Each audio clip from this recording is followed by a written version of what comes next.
Alright, so for this video, we're going to be talking about how we can format our numeric data. Because currently, our values look pretty bland right now. And in this report, our numbers are actually monetary values. And usually when you deal with money, the correct format is usually having a dollar sign, commas, and 2 decimal places. So to convert these numbers to monetary values, we have 2 options. For example, I'm going to take the cost of goods sold for January. And I'm going to come up to the Home tab, go to the Numbers group, click the drop down, and the 2 options to convert numbers to monetary values are currency and accounting. So for cost of goods sold for January, I'm going to select the currency format. And now our regular 1,000 figure has a dollar sign, comma, and 2 decimal places.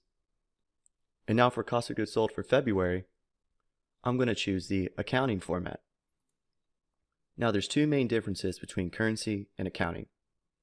For the currency format, you can tell that the dollar sign is right next to the value. And for the accounting format, the dollar sign is aligned all the way to the left. And this is just a preference of how you want your spreadsheet to look. For example, if I select the whole January column and select the format of currency, the dollar sign is always just to the left of the value. And if I select the February column and change the format to all accounting, you can see that the dollar signs are all left aligned. And then another difference between currency format and accounting format is how they handle negative values. For example, if I change the cost of goods sold for January to a negative 1,000, and this is for the currency format, I'm going to click enter. Now we just have a negative sign out in front of the value. But if I go over to cost of goods sold for February on the accounting format and change it to negative 850, you can see that there is no negative sign, but in accounting, a negative number is presented with 2 parentheses around the value. So once again, choosing the format that you want to use is just based all on preference. So you can decide how you want your values to look. But for this case, I'm going to change all of our monetary values to the accounting format. And I'm going to change the cost of goods sold back to 1,000 and 850. This is great and all because now we can tell that we are dealing with money, but our report looks a little bit congested with all the dollar signs. So what I like to do is remove the dollar signs except for maybe the top row and the bottom row to signify that we're dealing with money and also have a clean report. So I'm going to select all the cells except for the top row and the bottom row, come up to the number group, and click this comma button. This comma style format removes the dollar signs. So if we give that a click, now our dollar signs are removed, but we could still see that we're dealing with money based off the first row and the last row.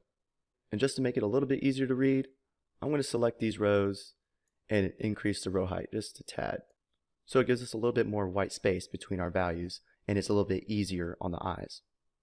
Now I want to take a look at the percent of total column.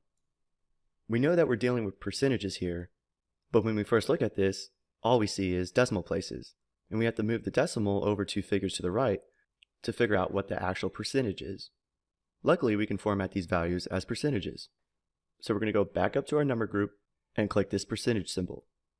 If we give that a click, now we can tell that cost of goods sold is 38%, wages was 21% of the total, rent was 31%, and so on.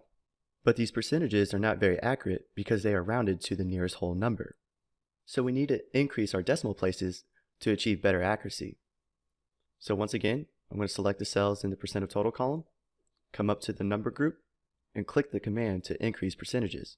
I'm going to increase the decimal places by 2. And now instead of cost of goods sold being 38%, we know now it's 38.22%. So now these percentages are a lot more accurate and easier to read. And since we're trying to make our report look all nice and pretty, I'm going to select the cells that have the green triangle in the top left corner, and then come over to this warning symbol and select Ignore Error. And I'm going to repeat the process for the cells down here as well.